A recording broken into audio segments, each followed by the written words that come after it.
বিশেষ করে ব্রিটেনের মতো যে বাহিনী আছে তার উপরে রাশিয়া, চায়না, এরপরে আমাদের আরবের কয়েকটি রাষ্ট্র তার এমনভাবে ইসরায়েল সহ এমনভাবে নিয়ন্ত্রণ প্রতিষ্ঠা করেছে এরা বাধ্য হয় গৃহযুদ্ধ লাগাতে। এখন পত্রিকায় আসছে এই সুদানে এত বেশি স্বর্ণ আছে, এই স্বর্ণগুলো প্রতিদিন পাচার করছে তারা, আর মুসলমানরা দুই গ্রুপে এক এক গ্রুপে মারছে। একজন লেখক বলেছিলেন আফ্রিকার এই ভূখণ্ডগুলো মাটির উপরের মানুষগুলো হলো গরিব আর মাটির নিচে হলো ধনী। এই মাটির নিচে এত বেশি স্বর্ণ আছে, তেল আছে, গ্যাস আছে, যার কারণে দুনিয়ার এই বড় বড় শক্তিগুলো আফ্রিকাতে নিজেদের মধ্যে যুদ্ধ বিগ্রহ লাগিয়ে রেখেছে আর মুসলমানরা একে অপর মারছে আর তারা এই সম্পদগুলো নিয়ে তাদের দেশে নিয়ে গিয়ে তাদের দেশকে উন্নয়ন করার চেষ্টা করছে। আর মাঝে মাঝে তারা কি করছে, এখান থেকে কিছু নিয়ে তাদেরকে দিচ্ছে, বলছে তোমরা মারামারি করো না, তোমরা একটু খাও, আসো তোমাদেরকে পড়াশোনার ব্যবস্থা করি, তোমাদের স্কুল করে দেই, তোমাদেরকে হসপিটাল করি, এরকম তারা মানবতা দেখাচ্ছে আর যুদ্ধ লাগায় রাখছে আর নিজ দিয়ে তাদের সব কিছু প্রাকৃতিক সম্পদগুলো তারা পাচার করছে। সম্মানিত উপস্থিতি, এই মুসলিম জাতি যদি এখান থেকে বাঁচতে চায়, আমাদের প্রতিটি দেশে সৎ এবং দক্ষ নেতৃত্ব প্রতিষ্ঠানের কোনো বিকল্প নাই। দুনিয়ার যে জাতিগুলো এই পথে এগিয়েছিল, তুরস্ক বলেন, এরপরে কাতার বলেন, মালয়েশিয়া বলেন, ইন্দোনেশিয়া বলেন, যে জাতিগুলো তারা সৎ এবং দক্ষ নেতৃত্ব প্রতিষ্ঠা করার চেষ্টা করেছে, তারা পৃথিবীর রাজনীতিতে জায়গা করে নিয়েছে।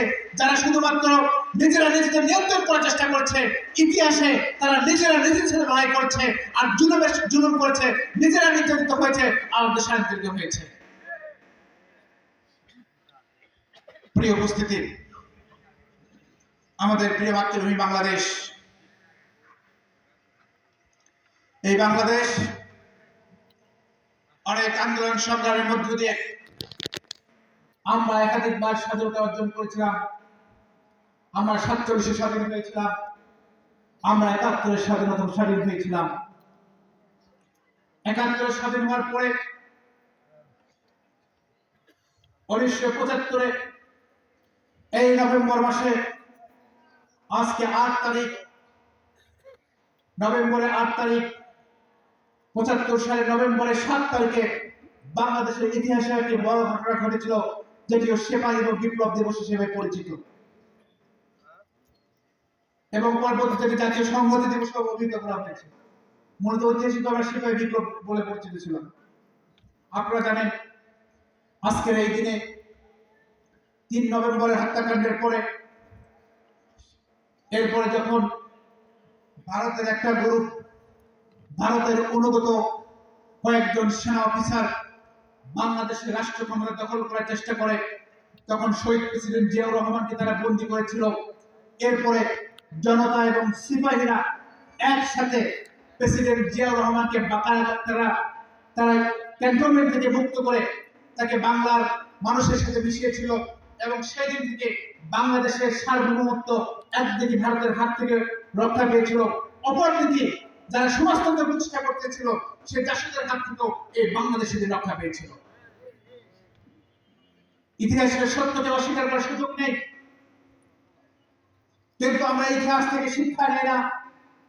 যারা বাংলাদেশের স্বাধীনতায় বারবার আঘাত করেছিল, যারা আমাদের সার্বভৌমত্বকে আঘাত করেছিল, আমরা দেখেছি আবার 2025 সালেও সেই গোষ্ঠীকে খুশি করে একটা গোষ্ঠী আবার নতুন করে যাচ্ছে, ক্ষমতায় যাওয়ার চিন্তা করছে একটি ভারতকে খুশি করার মাধ্যমে।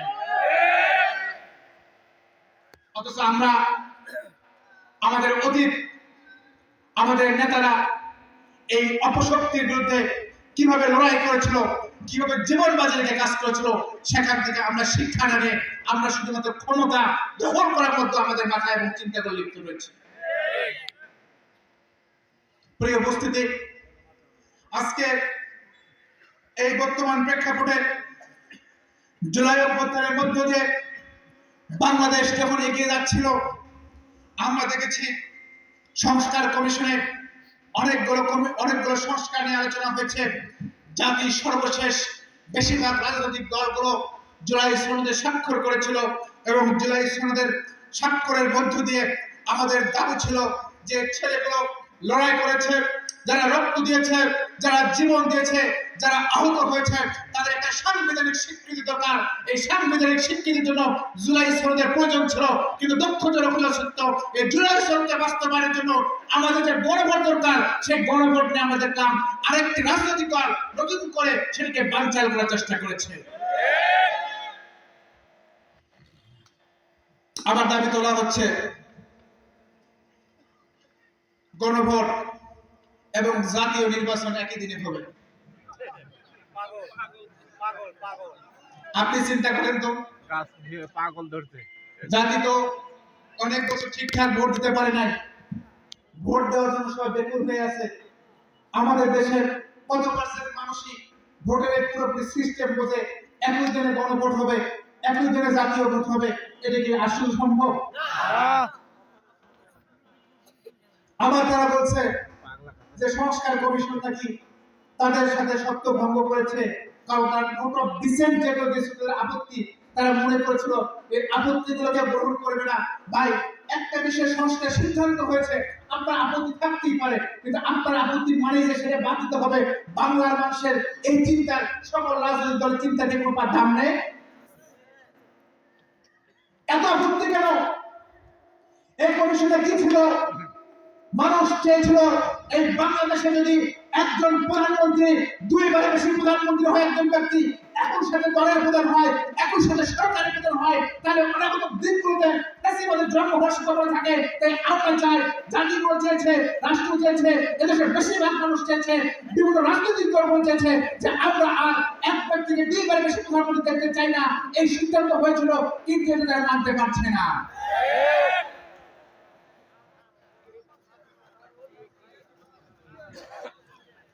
আর কি চেয়েছি আমরা? অনেক রাজনৈতিক দল প্রস্তাব দিয়েছিল যে আমাদের দেশে তো একটা কক্ষ সংসদ নির্বাচন, ঠিক আছে, দুইটা কক্ষ লাগবে, যদিও বাংলাদেশের প্রেক্ষাপটের প্রয়োজন নাই।